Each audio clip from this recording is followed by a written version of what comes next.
officials ki and mandal officials ki very good afternoon. ఇక్కడ ఉన్న అందరికీ కూడా గుడ్ ఆఫ్టర్నూన్. ఐ థింక్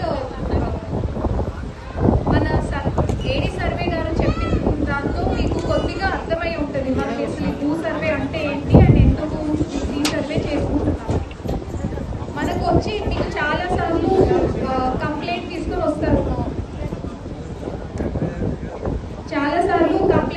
వస్తారు, సబ్ కలెక్టర్ ఆఫీస్ కి.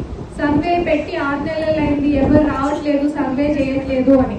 ఇప్పుడు మొత్తం సర్వేయర్స్ ఒక టీమ్ లాగా ఫామ్ చేసి మీ ప్రతి ఇంచ్ ఆఫ్ మీ ల్యాండ్ ని కొలవడానికి వస్తున్నారు. సో ఇది ఒక మంచి ఆపర్చునిటీ, మనం అందరం యూటిలైజ్ చేసుకోవాలి.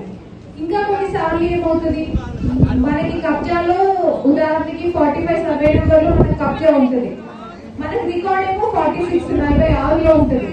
మనకి ఎప్పుడు తెలియదు, ఎప్పటి నుంచో మనం ఇదే కరెక్ట్ అనుకుని వెళ్తున్నాం. తీరా అమ్మడానికి వెళ్ళినప్పుడు, పౌతీ చేయడానికి వెళ్ళినప్పుడు మీ రికార్డు కి ఫీల్డ్ మ్యాచ్ అవ్వట్లేదు, చేయడానికి కుదరదు అని చెప్తుంటారు.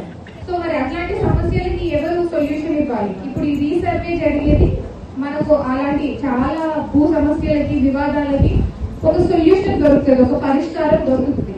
కాబట్టి అందరూ కూడా దయచేసి ఇది అర్థం చేసుకోండి. ఇది ఒక మనిషికి సంబంధించిన ఫీల్డ్ గురించి కాదు, మొత్తం ఊరు బాగోగుల కోసం.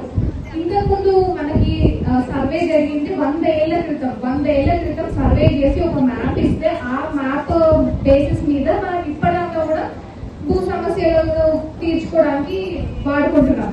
కానీ మనం కొత్త మ్యాప్ కూడా చేసుకోవాలి కదా. ఇప్పుడు ఉదాహరణకి 100 ఏళ్ల క్రితం 10 సర్వే నెంబర్ లో 50 ఎకరాలు ఉండి ఒకటే వ్యక్తి పట్టుకొని ఉన్నాడు ఆ భూమి అంతా. ఇప్పుడు 100 సంవత్సరాల తర్వాత 10 సర్వే నెంబర్ లో 30 మంది వచ్చారు.